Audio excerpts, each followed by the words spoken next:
ભરૂચમાં કેન્દ્ર સરકારના વકફ કાયદા અને યુનિફોર્મ સિવિલ કોડના મુસ્લિમ સમાજ દ્વારા ભારે વિરોધ નોંધાવવા આવ્યો હતો।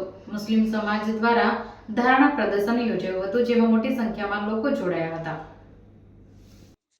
કેન્દ્ર સરકાર દ્વારા તાજેતરમાં બનાવેલા વકફ કાયદાનો પશ્ચિમ બંગાળ સહિતના રાજ્યોમાં વિરોધ થઈ રહ્યો છે, તો સાથે જ ગુજરાત સરકારના સૂચિત યુનિફોર્મ સિવિલ કોડને લઈને પણ વિરોધ નોંધાવવામાં આવી રહ્યો છે।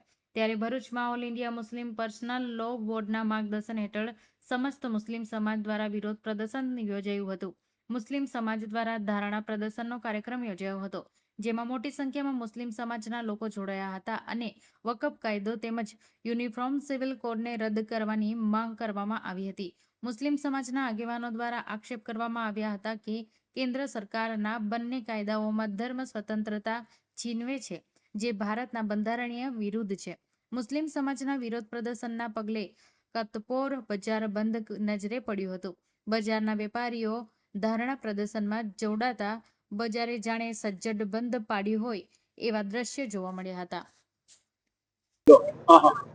આજ રોજ તારીખ 22/4/2025 ને મંગળવારના રોજ સમગ્ર ભરૂચ જિલ્લાના મુસ્લિમો સિફા ખાતર all India Muslim personal law બોર્ડના નેજા હેઠળ વકફ એમેન્ડમેન્ટ બિલ અને યુસીસીના બિલના વિરોધના અંદર સમગ્ર ભરૂચ જિલ્લો મુસ્લિમ અહીં ભેગા થઈ આ બિલનો સખત વિરોધ કરે છે।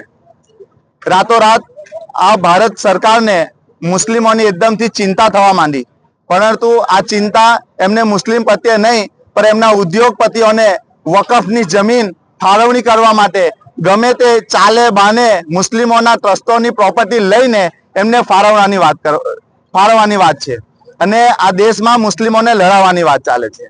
આ લોકોએ હંમેશા દંગા ફસાદ કરીને તેમની રાજનીતિ કરી છે।